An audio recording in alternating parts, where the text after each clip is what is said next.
Good evening everyone, my name is शहजादी। आज हम पढ़ने वाले हैं 5th स्टैंडर्ड का चैप्टर मल्टीप्लिकेशन। 5th स्टैंडर्ड की टेस्ट एक्सरसाइज 1.1 में काफ़ी सारे क्वेश्चंस हैं। उसमें पहला क्वेश्चन मैं करा रही हूँ जो है 183 इंटू 28।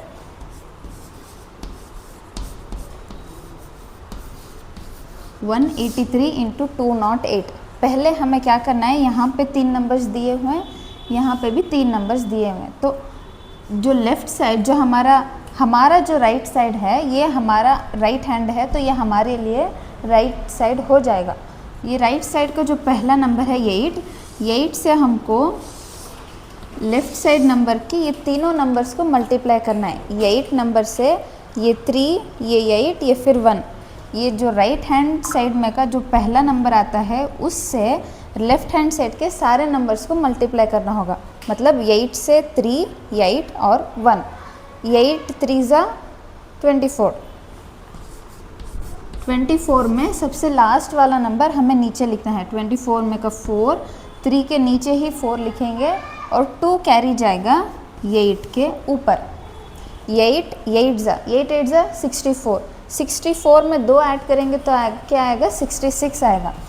66 में लास्ट नंबर नीचे लिखेंगे, उसके बाद वाला नंबर अगले नंबर पे कैरी देंगे। 66 में 6 नीचे लिखो, 8 के नीचे ही 6 आना चाहिए और एक और 6 कैरी जाएगा 1 के ऊपर। नेक्स्ट आएगा 8 इंटू 1। 8 1 ज़ा 8। 8 प्लस 6, 8 प्लस 6 14 हो गया। 14 है, लेकिन 1 के बाद कोई और नंबर एक्स्ट्रा नहीं है तो हमें 14 का 14 ही लिखना है। अगर 1 के बाद कोई और नंबर होता तो नीचे 4 लिख के कैरी 1 किसी और नंबर पे दे देते, लेकिन 1 जो आखिरी नंबर है इसीलिए 14 का 14 एज इट इज़ यही लिखेंगे। याद रहे लास्ट नंबर 1 के नीचे ही आना है। 14 में का 4 1 के नीचे ही आएगा। नेक्स्ट, जब हम दूसरे नंबर पे जाते हैं, दूसरे स्टेप में जाते हैं, 8 से ये तीनों नंबर्स मल्टीप्लाई हो गए। अभी दूसरा नंबर है 0। ये 0 दूसरे नंबर पे जाने के लिए हमें एक स्टेप यहाँ पे क्या करना पड़ेगा, प्लस लिखना पड़ेगा।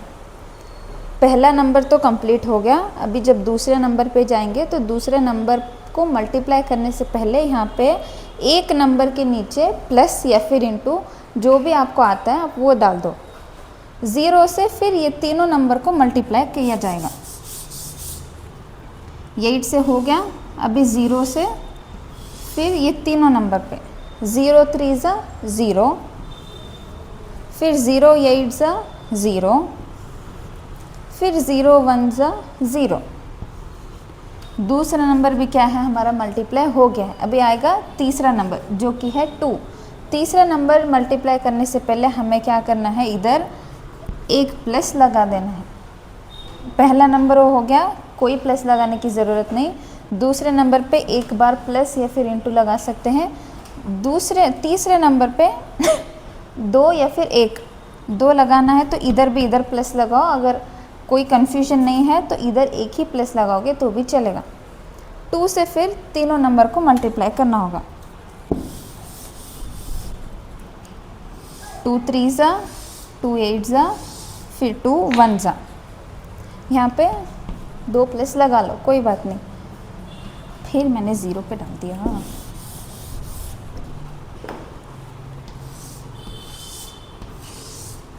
8 वाला टेबल हो गया, 0 वाला टेबल भी हो गया। अभी 2 वाले टेबल से ये तीनों नंबर्स को मल्टीप्लाई करेंगे। 2 3 से कितना आता है, 2 3 ज़ा 6। 6 एक ही नंबर है तो क्या कैरी देने की कोई ज़रूरत नहीं। 6 एज इट इज़ इसी नंबर के नीचे लिखेंगे। नेक्स्ट 2 8 ज़ा कितना आता है, 2 8 ज़ा 16 आता है। 16 में का लास्ट नंबर यहाँ पे लिखेंगे। 1 कैरी कहाँ जाएगा, अगले नंबर पे 1 कैरी यहाँ जाएगा। नेक्स्ट 2 1 ज़ा 2 2 प्लस 1 कैरी ऐड करोगे तो कितना आएगा, 3 आएगा। तो 3 यहाँ पे लिखेंगे। मल्टीप्लाई करना तो हो गया। अभी लास्ट स्टेप बाकी है। जब तीनों नंबर्स का मल्टीप्लाई हो जाए तो लास्ट स्टेप हमें ऐड करना है। ऐड 4, यहाँ पे कुछ भी नहीं, यहाँ पे कुछ भी नहीं, तो एडिशन कितना आएगा यहाँ पे, 4 का 4 as it is. 6 plus 0 6, 4 plus 0 4 ही आएगा। 4 प्लस 6 कितना आएगा, 10 आएगा। 10 में से 0 हमें नीचे लिखना है और ये जो 1 है वो कैरी यहाँ पे देना है। यहाँ कैरी नहीं दे सकते, यहाँ कैरी कब देना है, जब हम मल्टीप्लाई करेंगे। यहाँ कैरी कब देना है, जब हम ऐड करेंगे। ये वाले हिस्से में कैरी जब हम ऐड करते हैं तभी दिया जाता है, और ये वाले हिस्से में कैरी जब हम मल्टीप्लाई करते हैं तो तब देते हैं इधर कैरीज। 10 में 0 यहाँ पे लिख दिया तो 1 कैरी इधर चला गया। नेक्स्ट 1 + 1 कितना हो गया 2, 2 + 0 2 एज इट इज़। फिर 2 + 6 8, 8 का 8 ऐसे ही लिखेंगे। 3 के ऊपर कुछ भी नहीं है, नीचे कुछ भी नहीं है, तो एज इट इज़ 3 का 3।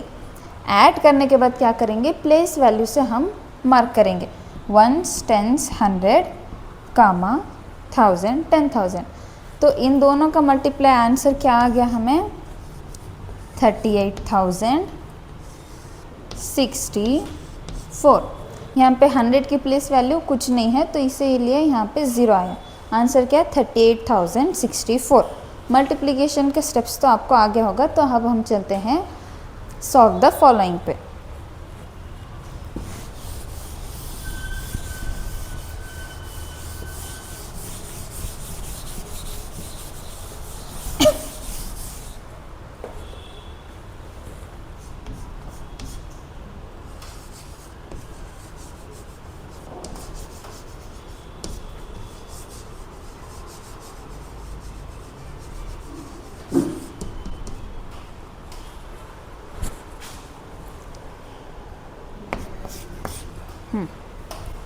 अभी एक्सरसाइज 1.1 में सेकेंड में जाता है, सेकेंड या फिर कितना मैंने मुझे नहीं पता, लेकिन एक्सरसाइज 1.1 में जो सॉल्व द फॉलोइंग का पहला क्वेश्चन जो है वो हम सॉल्व करेंगे।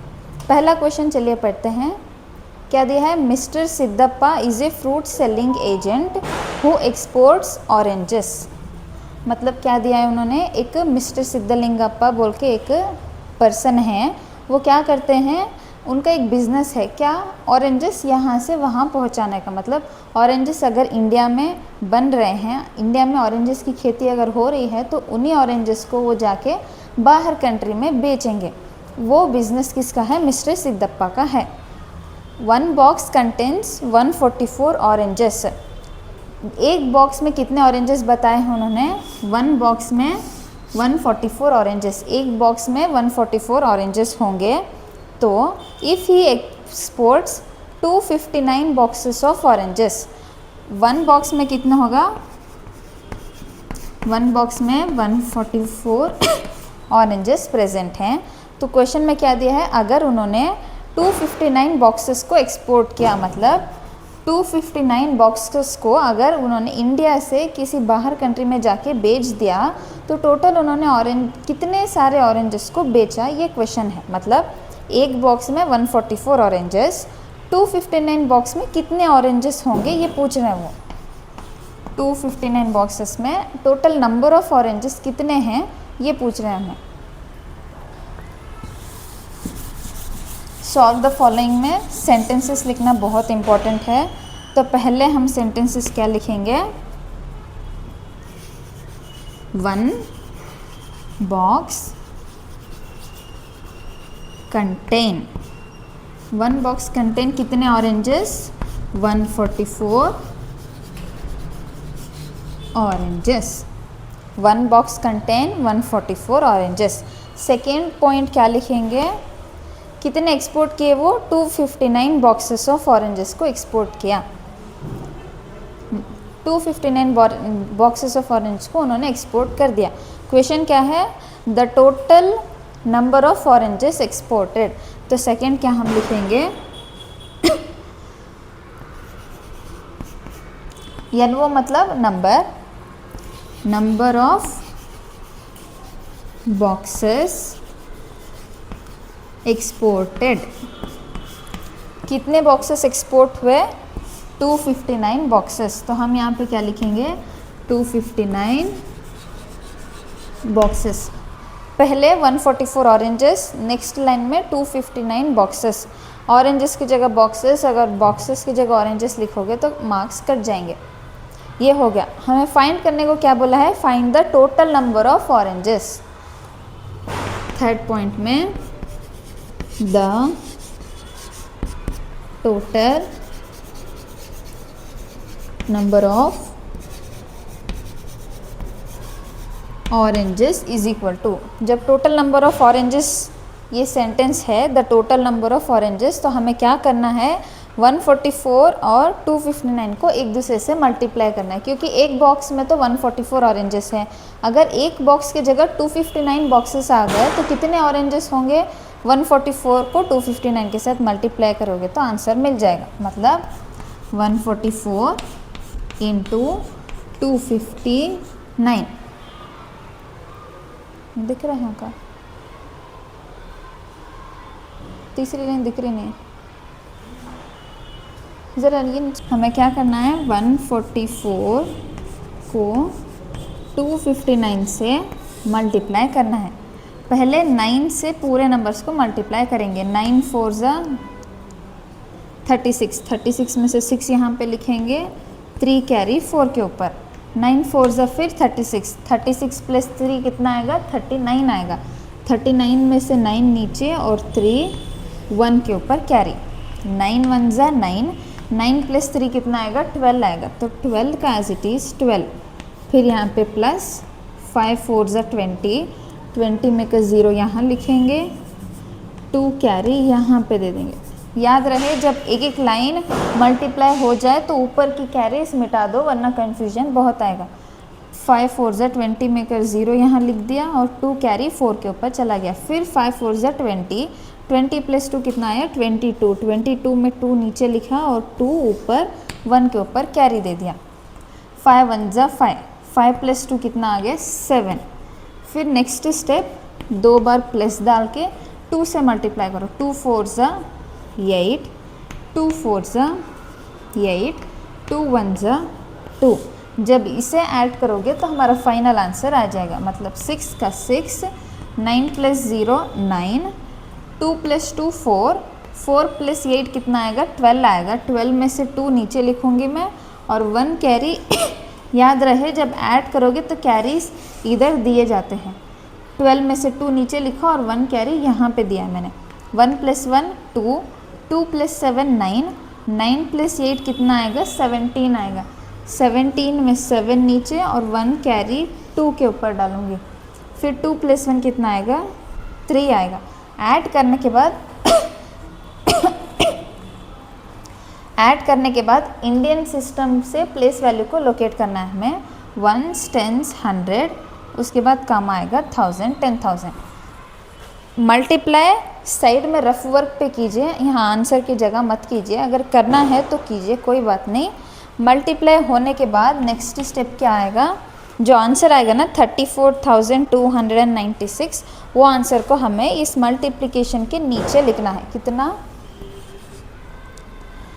37,296, इतना ही है पहला क्वेश्चन। पहले क्या किया हमने, एक एक सेंटेंस को पढ़ के उसका मतलब समझ लिया, उसके बाद आंसर में जो जो सेंटेंसेस में नंबर्स की क्वांटिटीज़ दी गई है, अब देखो ये सेंटेंसेस में कोई नंबर नहीं दिया गया, 1 2 3 4 ऐसा कोई नंबर नहीं दिया गया, तो इसलिए हमने इस सेंटेंस को आंसर में नहीं लिखा। लेकिन सेकेंड सेंटेंस में 1 बॉक्स कंटेंट्स 144, सेकेंड सेंटेंस में नंबर्स का यूज़ हुआ है तो तभी सेकेंड सेंटेंस आंसर में आया है। जिस भी सेंटेंस में नंबर्स का यूज़ होगा वो सेंटेंस आंसर में आएगा, जिस भी सेंटेंस में नंबर का यूज़ नहीं हुआ है वो आंसर्स में नहीं आएगा, जैसे पहला सेंटेंस। इतना ही करना है, जो जो नंबर्स का दिया है वो सेंटेंस लिख लो। लास्ट में मल्टीप्लाई करना है, कौन से नंबर को किस नंबर से मल्टीप्लाई करना है देख के मल्टीप्लाई करो, इंडियन प्लेस वैल्यू सिस्टम से मार्क करो, मार्क करने के बाद आंसर वहाँ पे लिख दो, उतना ही है। Solve the following. फिफ्थ में सॉल्व द फॉलोइंग का सेकेंड क्वेश्चन है ये। In a protected forest area 160 trees are planted in each row and 108 trees in each column। मतलब वो क्या कह रहे हैं, एक प्रोटेक्टेड एरिया है, ट्रीज़ का मतलब एक प्रोटेक्टेड एरिया, यहाँ पे फॉरेस्ट है। इस फॉरेस्ट में क्या बताया उन्होंने, 160 trees are planted in each row, मतलब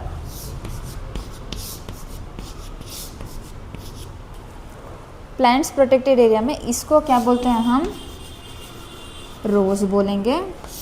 और ऐसे लंबाई में क्या बोलते हैं इसको, कॉलम।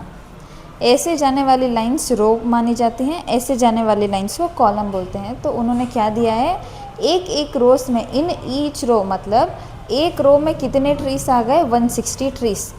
इस रो में 160 ट्री हो गए, इस लाइन में कितने हो गए 160 ट्रीस, इस लाइन में कितने हो गए 160 ट्रीस। ऐसे कितने सारे ट्रीस, कितने सारे रोज हैं, एक एक रो में कितना दिया है 160 ट्रीस बोला है उन्होंने। फिर क्या बोला है 108 ट्रीस इन ईच कॉलम, मतलब जो ये लाइंस कॉलम की हैं, एक एक कॉलम में कितनी ट्रीस है 108। ऐसे कितने कॉलम्स दिए हैं ये भी नहीं बताया, कितने रोज दिए हैं वो भी नहीं चाहिए हमें।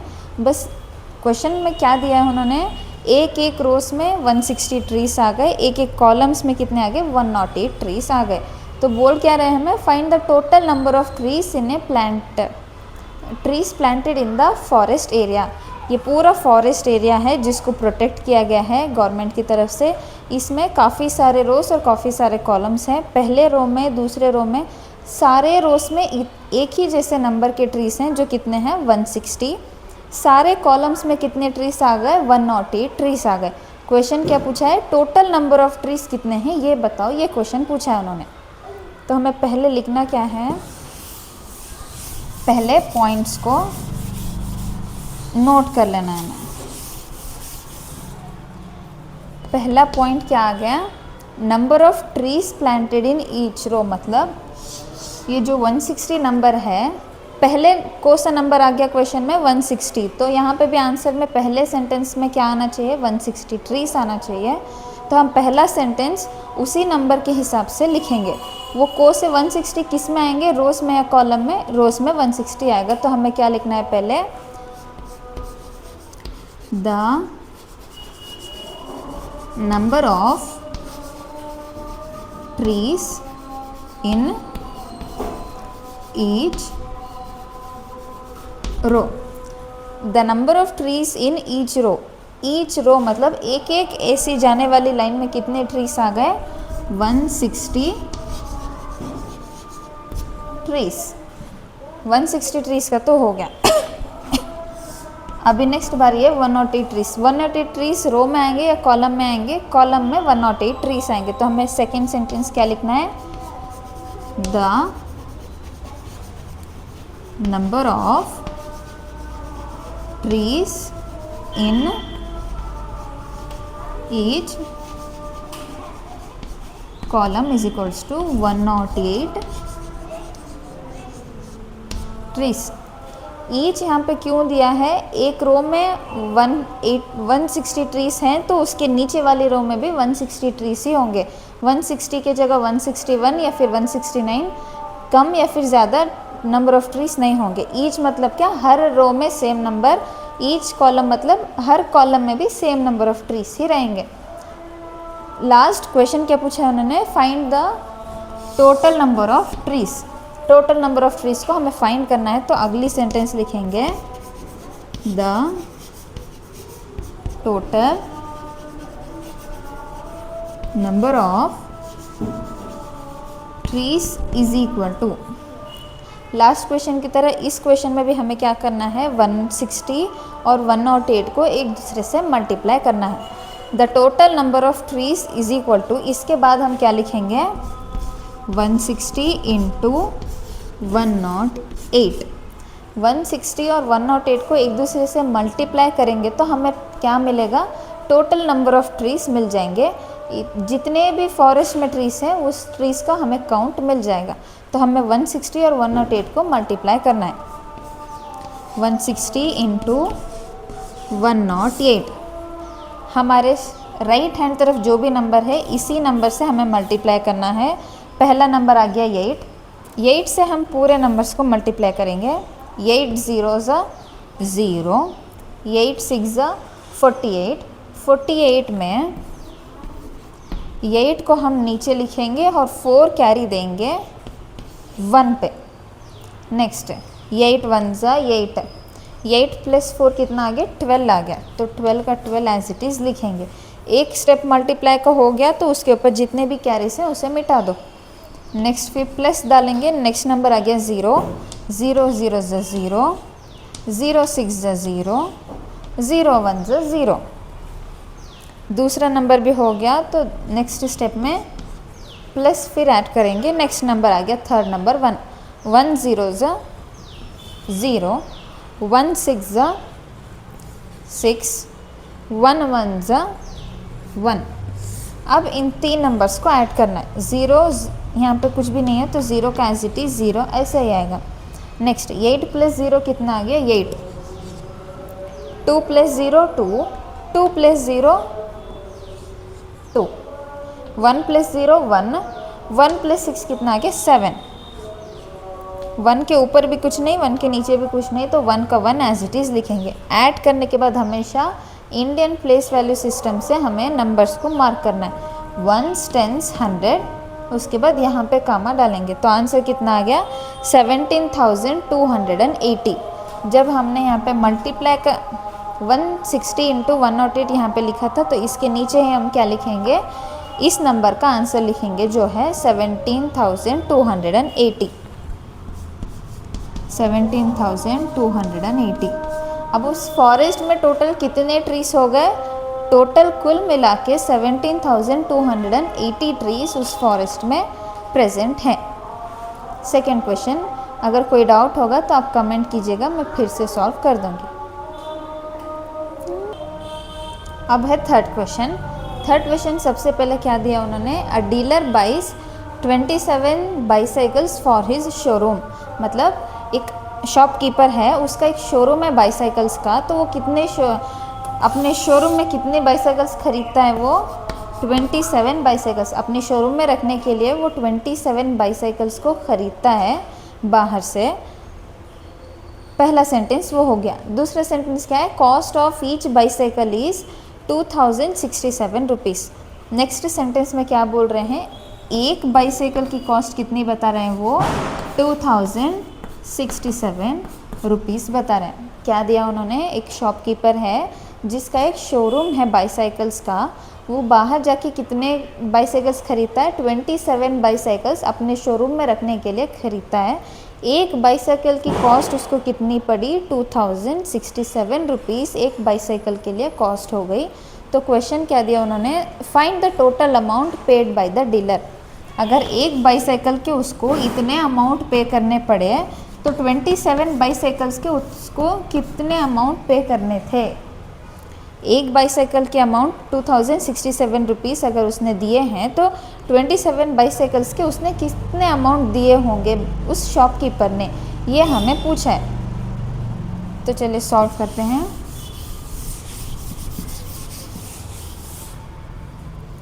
पहला सेंटेंस आंसर में क्या लिखना है हमको,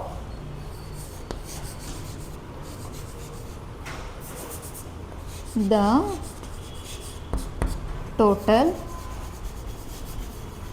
नंबर ऑफ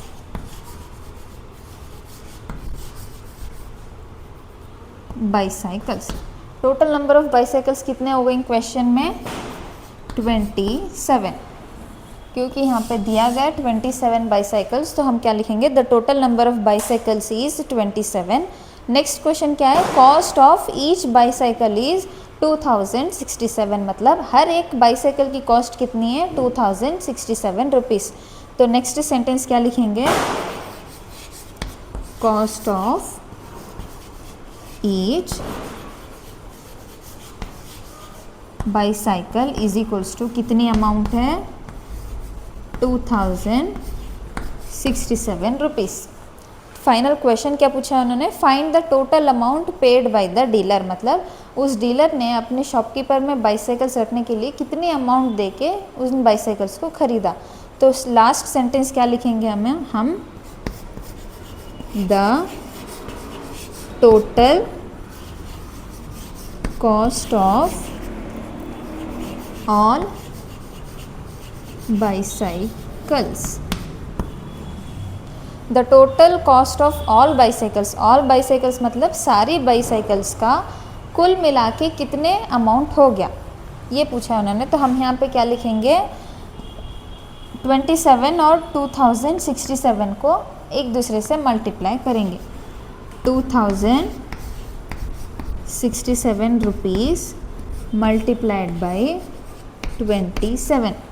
ज़्यादा कुछ नहीं है, बस लॉजिक अप्लाई करना है। एक बाईसाइकिल की कॉस्ट पड़ी उसको 2067 रुपीज़। टोटल कुल मिला के कितने बाईसाइकिल्स थे? 27।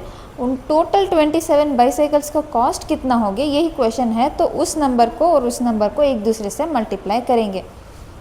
कौन सा नंबर है? 2067 रुपीज़ इंटू 27।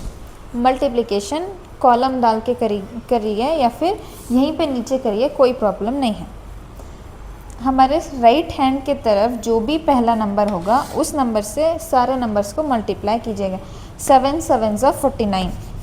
49 में हम नीचे लिखेंगे 9 और 4 चला जाएगा कैरी 6 के ऊपर। 7 6 ज़ा 42। 42 प्लस 4 कितना आएगा? 46 आएगा। 46 में 6 हम नीचे लिखेंगे और 4 कैरी जाएगा 0 के ऊपर। 6 नीचे लिखेंगे, 4 कैरी जाएगा 0 के ऊपर। 7 0 ज़ा 0। 0 प्लस 4 कैरी कितना आ गया? 4। तो यहाँ पे 4 का 4 एज इट इज़ यहाँ लिखेंगे। नेक्स्ट आएगा 7 2 ज़ा। 7 2 ज़ा कितना आ गया? 14 आ गया। ये रुपीज़ है, कंफ्यूज मत करो मल्टीप्लिकेशन के टाइम पे। 7 2 ज़ा 14। 14 2 के बाद अगला कोई भी नंबर नहीं है जिससे हम कैरी दे सके, तो इसका 14 का 14 ऐसे ही लिखना पड़ेगा। 2 के नीचे 4 लिखेंगे और बाजू में 1 लिखेंगे। नेक्स्ट पहला नंबर का तो मल्टीप्लिकेशन हो गया। अभी दूसरा नंबर क्या है? 2 है। 2 से फिर सारे नंबर्स को मल्टीप्लाई करना है, तो हम क्या करेंगे? यहाँ पे प्लस ऐड करेंगे। और सबसे पहले अगर एक एक नंबर का मल्टीप्लाई हो गया है तो आप कैरीज मिटा दो या फिर उसके ऊपर लिखते जाओ। मेरी एडवाइस यही है कि तुम मिटा दो, वरना एग्ज़ाम में कोई कन्फ्यूजन नहीं होगा। अगर नहीं मिटाओगे तो ये कैरी ऐड करने की जगह ये कैरी ऐड करके पूरा मल्टीप्लिकेशन रॉन्ग हो जाएगा। कैरी मिटा दो। नेक्स्ट आएगा 2। 2 7 ज़ा 2 से सारे नंबर्स को मल्टीप्लाई करना है। 2 7 ज़ा 14। 14 में हम नीचे लिखेंगे 4 और कैरी 1 दे देंगे 6 के ऊपर। 2 6 ज़ा 12। 12 प्लस कैरी 1 कितना आएगा? 13। 13 में हम 3 लिखेंगे और 1 कैरी दे देंगे 0 के ऊपर। 2 0 ज़ा 0। 0 प्लस 1 कितना आएगा? 1। तो 1 का 1 एज इट इज़ लिखेंगे। नेक्स्ट 2 2 ज़ा 4। 4 को भी ऐसे ही एज इट इज़ लिख देंगे। अभी क्या करना है? ऐड करना है। 9 नीचे कुछ भी नहीं है, 9 प्लस है। 9 का एज इट इज़ 9 लिखो। 6 प्लस 4 कितना आ गया? 10 आ गया। 10 में से 0 नीचे लिखेंगे और 1 कैरी यहाँ पे देंगे। इन नंबर्स पे ऐड करने के टाइम पे हमेशा कैरी इधर दिया जाता है, मल्टीप्लाई करने के टाइम पे कैरी हमेशा इधर दिया जाता है, कंफ्यूज मत हो जाना। 6 प्लस 4 कितना आ गया? 10। 10 में से 0 नीचे लिखा तो 1 कैरी हम कहाँ पे देंगे? यहाँ पे देंगे 1 कैरी। 1 प्लस 4 कितना आ गया? 5। 5 प्लस 3 8। फिर 4 प्लस 1 कितना आ गया? 5। 5 यहाँ भी 4 है, यहाँ पे भी 1 है। 4 प्लस 1 कितना आ गया? 5। जब भी मल्टीप्लिकेशन का एडिशन हो जाए तो इंडियन नंबर सिस्टम का प्लेस वैल्यू मार्क करना ज़रूरी है। 1s 10s 100, उसके बाद कामा डालो 1000 10,000।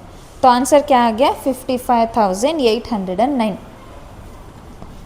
मतलब टोटल हमें उन 27 साइकिल्स को बाई करने के बाद हमें टोटल कॉस्ट कितनी पे करनी पड़ी उस डीलर को? टोटल 55,829 रुपीज़ उनको पे करना पड़ गया। मतलब 55,809 रुपीज़।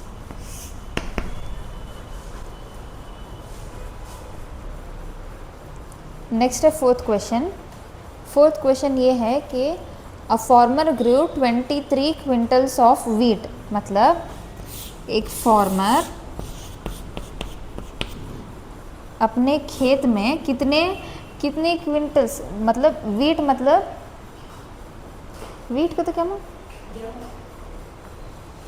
एक फार्मर अपने खेत में कितने क्विंटल्स ऑफ वीट मतलब गेहूँ, कितने गेहूँ उगाता है? 23 quintals.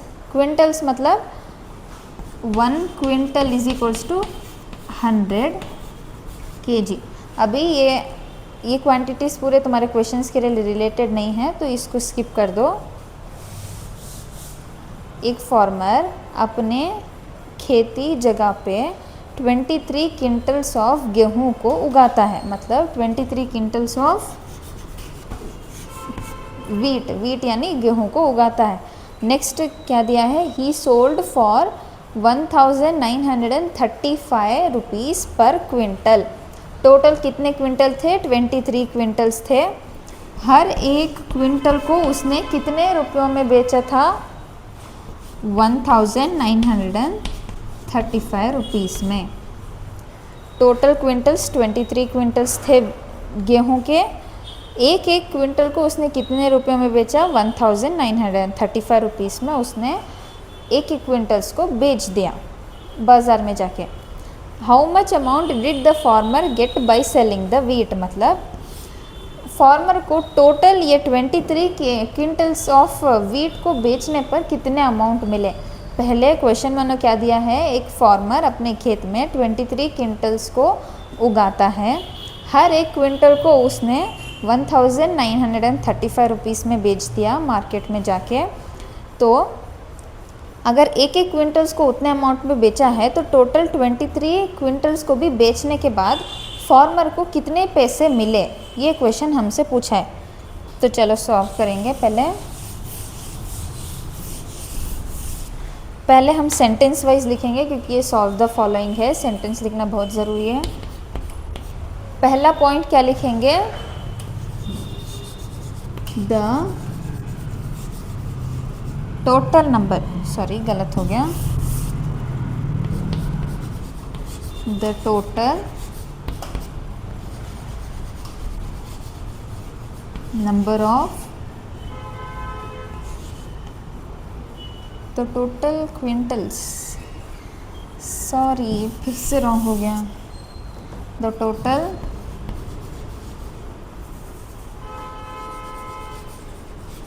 Quintals of wheat. Total number of quintals लिखोगे तो भी एक ही मतलब है, the total quintals of wheat लिखोगे तो भी एक ही मतलब है। टोटल कितने क्विंटल्स दिए हैं हमें, 23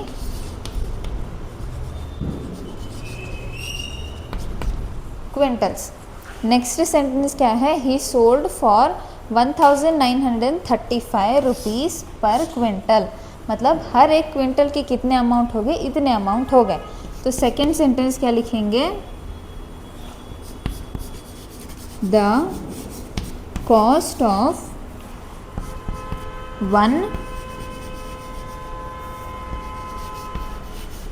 quintal is equals to, cost, question में तो कहीं पे भी कॉस्ट मेंशन नहीं किया, अमाउंट मेंशन किया है, तो मैंने कॉस्ट क्यों लिखा, जहाँ पे भी रुपीस का सिंबल आए तो समझ लो कि वो कॉस्ट है। कॉस्ट मतलब अमाउंट, अमाउंट मतलब पैसे, तो हम अमाउंट के बदले कॉस्ट भी लिख सकते हैं। अगर आपको क्वेश्चन में अमाउंट दिया गया है तो हम कॉस्ट में उठा के अमाउंट भी लिख दो, कोई प्रॉब्लम नहीं होगी।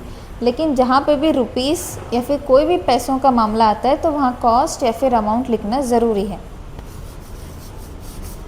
द कॉस्ट ऑफ 1 क्विंटल, एक क्विंटल की कॉस्ट कितनी हो गई, 1935 रुपीज़ हो गई एक क्विंटल की कॉस्ट।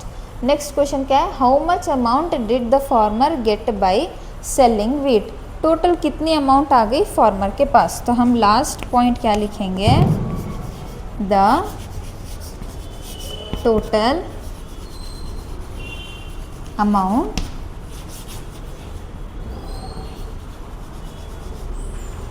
फार्मर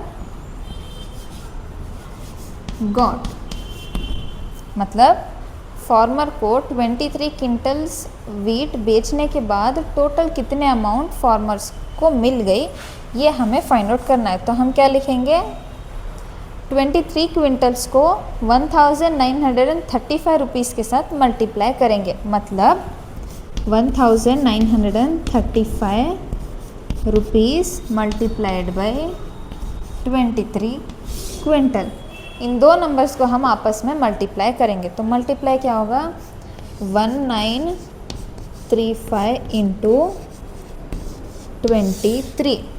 हमारे राइट हैंड साइड के तरफ जो भी नंबर आता है इन नंबर्स को बाकी के नंबर से मल्टीप्लाई करना होगा। तो सबसे पहले हम जो लास्ट से पहला नंबर आता है ना, जो 3 है, 3 से मल्टीप्लाई करेंगे।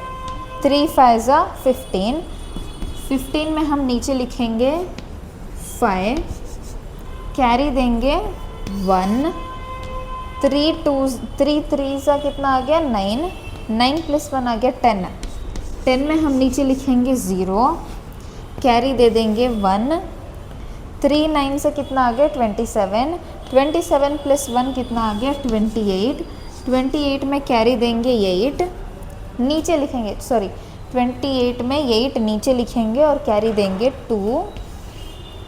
नेक्स्ट 3 1 से कितना आ गया 3, 3 प्लस 2 कितना आ गया 5, तो हम डायरेक्ट यहाँ पे 5 लिखेंगे। 3 नंबर तो हो गया, अभी बचा 2। तो एक नंबर के बाद हमें क्या करना है, प्लस डालना है। प्लस के बाद क्या करेंगे, ऊपर दिए गए कैरीज को मिटा देंगे ताकि कोई कन्फ्यूजन ना हो। नेक्स्ट 2 से सारे नंबर्स को मल्टीप्लाई करेंगे। 2 5 से कितना हो गया 10, 10 में हमें लिखना है नीचे 0 और कैरी दे देंगे 1, 2 3 से कितना आ गया 6, 6 प्लस 1 कितना हो गया 7, 2 9 ज़ा 18, 18 में हम नीचे लिखेंगे 8 और कैरी देंगे 1 यहाँ पे। 2 1 ज़ा 2, 2 प्लस 1 कितना आ गया 3। जब मल्टीप्लिकेशन हो जाए तो ऐड करना होगा। 5 के नीचे कुछ नहीं है तो 5 का 5 एज इट इज़ 5 लिखेंगे।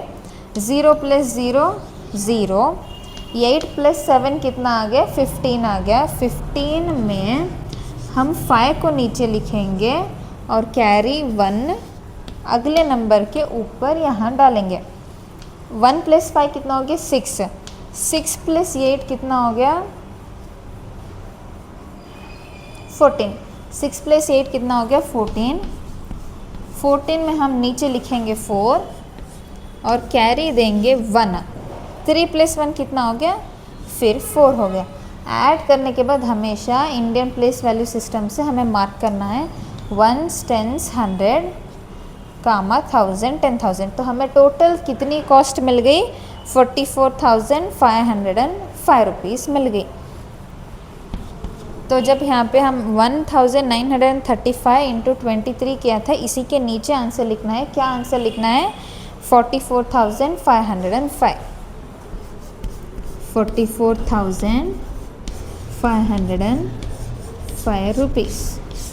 मतलब उस फार्मर को कितनी अमाउंट मिली 44,505 रुपीज़ फार्मर को मिली 23 क्विंटल्स ऑफ वीट को बेचने पर।